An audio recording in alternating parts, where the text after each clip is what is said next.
Direct आम्ही cake बिना notice आम्ही केक मालूम पडेल पदार्थ काय करतो आम्हाला पण नोटीस नाही ना आता मला कसं करायचं आता कुठे ते मी बिरसा फायटरचा राष्ट्रीय अध्यक्ष आज रात्री 12:30 वाजता माझ्या या राहत्या घरामध्ये रात्री माझी फॅमिली झोपलेली असताना पोलीस मला इथं चौकशीसाठी घेण्यासाठी आले.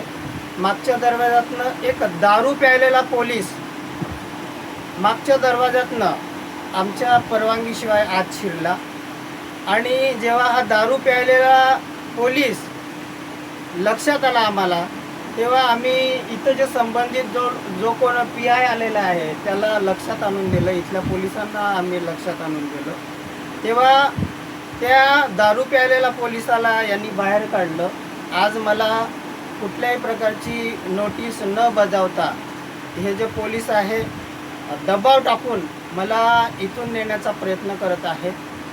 जे काही घटना घडली काल त्या बाबतीत आमची बिरसा फायटर संघटना कुठल्याही प्रकारची रिस्क देत नाही.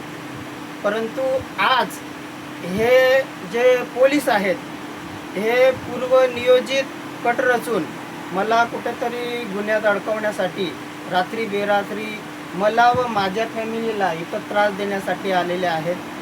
इथं कुठल्याही प्रकारचं लेखी नोटीस मला किंवा माझ्या फॅमिलीला ते देत नाही आहेत. यांनी जे काही करावं ते कायद्यानुसार करावं. कायदा यांनी हातात घेऊ नये. मी कायद्याला नक्की सहकार्य करेन, परंतु अशा पद्धतीने दारू पिऊन माझ्या घरात शिरणं हे कितपत योग्य आहे. पोलिसांनी दारू बंद करायला पाहिजे, परंतु यांच्यातले पोलिसच दारू पिऊन माझ्या घरात शिरतात. म्हणून या पोलिसाचे नार्को टेस्ट जे काही हे जे काही आलेले आहे या सगळ्या पोलिसांची टेस्ट व्हायला पाहिजे अशी मी विनंती करणार आहे. शर्ट घ्या आपलं. चला चला ठीक आहे. अरे हे तो फोन आहे